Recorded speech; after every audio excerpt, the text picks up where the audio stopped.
ગુજરાત હાઈકોર્ટે આદેશ આપ્યો છે ભાવનગરની બે મહિલા પોલીસ કર્મચારીને કે અમે તમને જામીન ઉપર મુક્ત કરીએ છીએ, પણ તમારે ભાવનગરમાં પ્રવેશ કરવાનો નથી।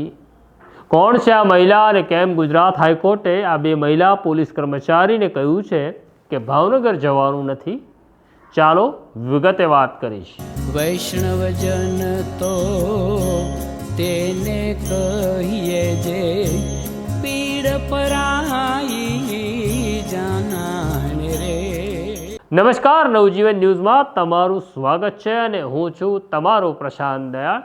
ભાવનગરના એક મહિલા પોલીસ કર્મચારી છે જેમનું નામ છે નૈના બારૈયા। આ નામમાં એક દબદબો છે, કારણ કે આ નામથી પોલીસ અધિકારીઓ પણ ડરતા હતા। નૈના બારૈયાની જે લક્ઝુરિયસ લાઈફ હતી તે કોઈને પણ આંખમાં કણાની જેમ ખૂંચે, પરંતુ અધિકારીઓની પ્રિયપાત્ર હોવાને કારણે તેમનું કોઈ નામ લેતું નહોતું।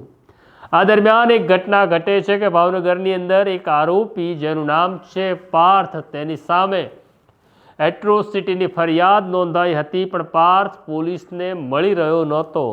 આ મામલાની તપાસ કરી રહ્યા હતા ડીવાયએસપી રીમાબા ઝાલા, અને રીમાબા ઝાલાને એક બાતમી મળે છે। બાતમી ચોંકાવનારી હતી અને રીમાબા ઝાલાએ પોતાના સિનિયર અધિકારી એટલે કે ભાવનગરના એસપી નીતિશ પાંડેને જાણકારી આપી અને કહ્યું કે મામલો પેચીદો બનતો જાય છે। આઈપીએસ અધિકારી નીતિશ પાંડે કીધું કે યા હોમ કરીને પડો, ફતે આપણી છે। રીમાબા ઝાલાને જે માહિતી મળી હતી, માહિતી એવી હતી કે પાર્થ નામનો આરોપીને મહિલા કોન્સ્ટેબલ નૈના બારૈયા અને ઉષા જાનીએ પોતાના ઘરમાં આશ્રય આપ્યો છે। જ્યારે ભાવનગરની પોલીસ નૈના બારૈયાના ઘરમાં પડે છે ત્યારે ત્યાંથી પાર્થ મળે છે, દારૂની બોટલ મળે છે। નૈના બારૈયાની ધરપકડ થાય છે, ઉષા જાનીની પણ ધરપકડ થાય છે, પરંતુ જ્યારે નૈના બારૈયાની ધરપકડ થઈ ત્યારે તેમના તેવર બદલાઈ જાય છે।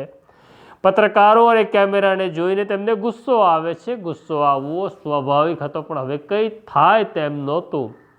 નૈના અને ઉષાને પકડીને જેલમાં ધકેલી દેવામાં આવે છે। ભાવનગરની અદાલત તેમને જામીન આપવાનો ઇનકાર કરે છે, એટલે મામલો પહોંચે છે ગુજરાત હાઈકોર્ટ। આ દરમિયાન કેટલીક બીજી કાર્યવાહી પણ થઈ। એસપી નીતિશ પાંડેના રિપોર્ટના આધારે ગુજરાતના ડીજીપી વિકાસ સહાયે આદેશ કર્યો હતો કે જ્યારે નૈના બારૈયા જેલમાંથી છૂટશે ત્યારે તેમની જિલ્લા બદલી થશે અને તેમણે તાપીમાં હાજર થવું પડશે।